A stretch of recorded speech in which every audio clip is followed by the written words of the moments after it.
Hey everybody, let's talk about Earth School and the different schools in existence on other planets. This school is difficult, isn't it?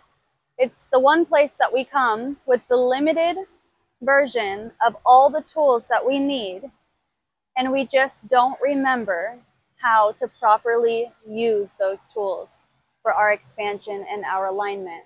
Our goal on this school is to remember you have everything you need. And you have everything you need to raise your vibration. All the tools you need, all the elements, water, earth, air, fire, sun. You have everything you need to embrace yourself, your authenticity, and raise your vibration to a higher space of existence so that you can experience more. Yeah, to cleanse your field, to travel, to quantum leap, to know yourself better. You have everything that you need. Here's the tricky part about Earth School. You come here, and all of those elements and tools that we have the limited version of on this planet, we're being programmed to use them differently or use them in an unproductive way, like putting chemicals in our water, like scaring us to stay out of the sunlight, which is highly upgrading and activating to our energetic field, which is a portal. The water is a transportation device, and it cleanses and heals your auric field rapidly. The way we're using our land, we're not connecting with it. We're disconnecting, as well as sound frequency. We're listening to music and lyrics that have nothing to do with the solfeggio scale. We're listening to every other frequency and every other case of programming lyrics other than what we actually need to upgrade our field. So we have the limited supply of everything that we need and we've already worked with on other planets. And when we come here, it's like we're in a daze and we can't remember how to use those things. And everybody's using those things wrong when it's our job to wake up and remember the simple way to actually use everything we have access to. Oh, also our food. Yeah, I agree with all of that. And I would say water is the most important thing probably. I mean, for everybody out there who is, going to restaurants, going to fast food, just going to a convenience store, look at how much stuff is sold that isn't actually water, that doesn't have much water in it. There's all kinds of chemicals and sugars and all these other things. You can easily go outside and get sunlight, yet most people sit inside all day. I talk about how I don't burn as much anymore because I'm eating fruits and I'm getting outside consistently. And people are like, how do you not burn? And I'm like, it's a process. You build up through the process using the tools.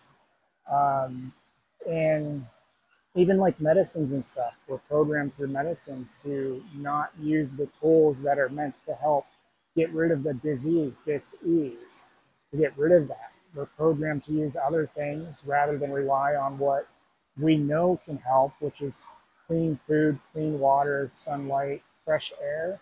How many of you are getting fresh air every day, every single day?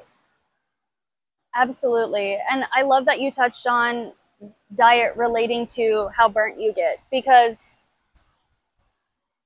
if you shift to a high vibrational intake, you can handle the high vibrational frequency of the light. But if you're eating low vibrationally, that light is going to be way too much on the physical vessel. And you're also not going to be able to navigate how much time you spend in the sun with discernment. So they all go hand in hand. And then when it comes to medicine, they're reminding me, my guides are reminding me right now, my grandmother, one of my grandmothers, she uses sugar and water. She dilutes sugar with some water. She rubs it on bruises, like when little ones in our family fall down and they hit their head or something, and it's going to bruise. She gets sugar and water and she makes a paste and rubs it on the bruise. The bruise goes away every single time, immediately, within like a day or so.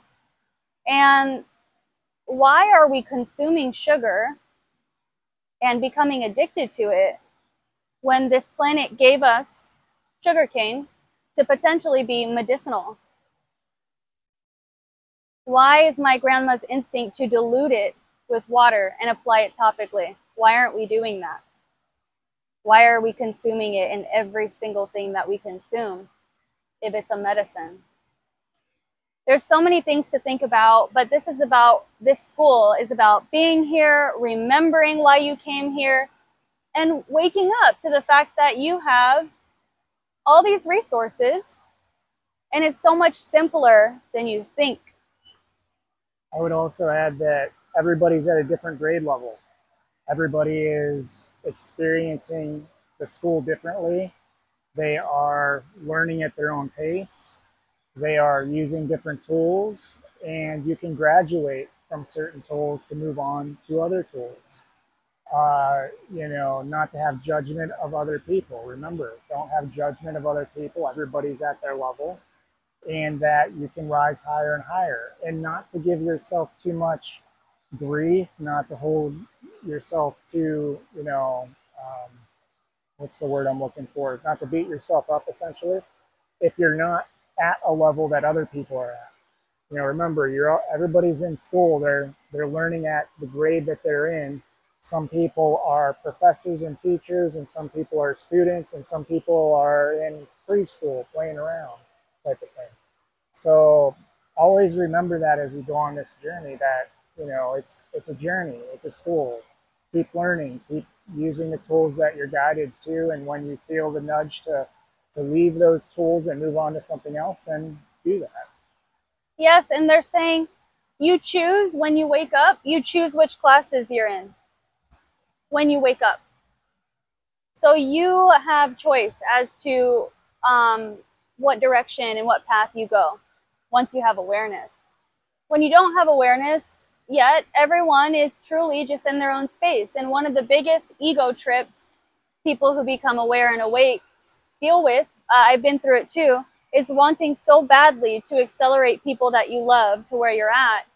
But I actually saw a video by Bashar recently, and he was reminding the collective that that's not unconditional love. To wish to accelerate someone to where you need them to be because you believe their life would be so much easier. That's not unconditional love. That's control. Even if it's out of the kindness of your heart, it's coming from a space that it shouldn't be coming from. The last thing I would add is that Earth isn't the only school.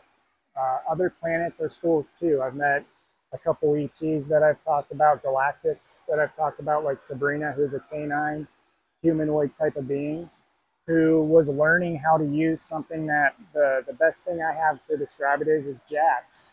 But they were like runes or oracles. She was learning how to strengthen her intuition. It's not just Earth that we learn on other places too, and we bring that here. Yes, we have many schools. This is one of them. Things that I learned in my water lives, I'm remembering today. And I remember when I let myself get into water and just connect with the frequency of that water. It's very special. I have lifetimes where I learned how to oracle read underwater. That's why I can read tarot and oracle today. Why I can read an egg if I perform a limpia on someone, which is another cleansing ritual in my culture, and so on. So we learn things in other lifetimes, just like I recently posted a video about my Arcturian guides reminded me of all the sound information because they are very successful and comfortable with manipulating frequency to get things accomplished. That's a part of their planet and their life. Like Pleiadians are coming up right now. Pleiadians help you remember community and joy and family and appreciating being here, the beauty in being here. So yes. Well, thank you for watching, everybody. Grateful for each and every one of you. Love you all. Love you guys.